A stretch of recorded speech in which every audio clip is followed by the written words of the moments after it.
But no, speaking of obviously the years that you guys felt like you was getting, to the promised land, but over the next 2 years, the team took a step back and lost in the wild card and replaced Tony Dungy with Jon Gruden. What were your thoughts at the time about the coaching change?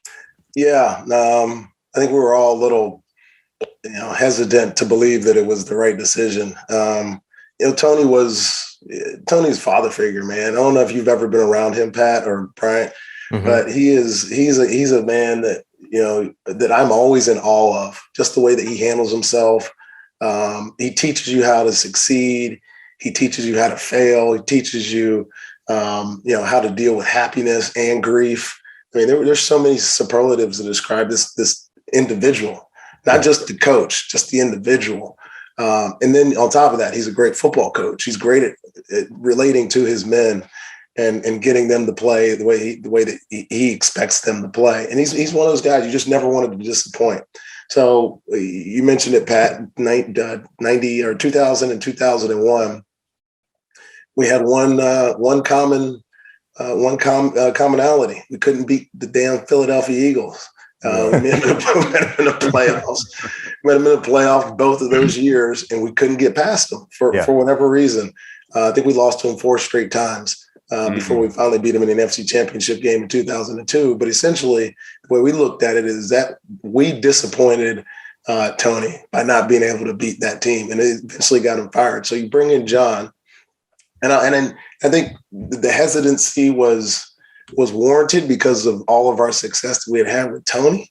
But Jon came in with a different energy, dude.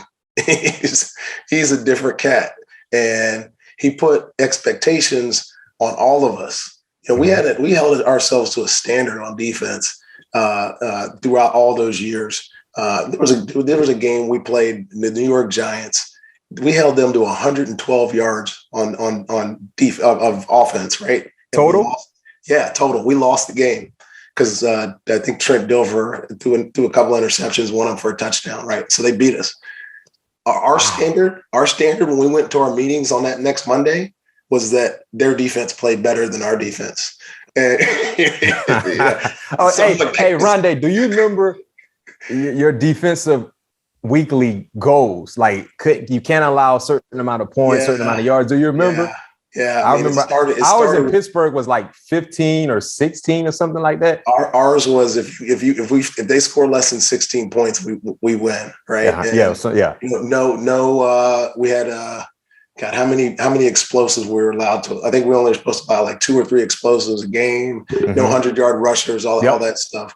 But so that was our standard. So when Jon came in, he more or less put that same mentality, different because he's a different type of coach, on his offense, right? So from us, from a defensive side, we're like, oh, this is different. Jon's expecting his offense to carry this team to victory, not just his defense to carry his team to victory. And he challenged us. Jon challenged us that year.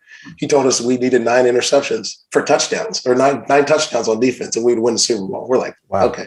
But his very first meeting with us was exactly that. I'm sure some guys have told you, look, we are going to win a Super Bowl this year. Okay.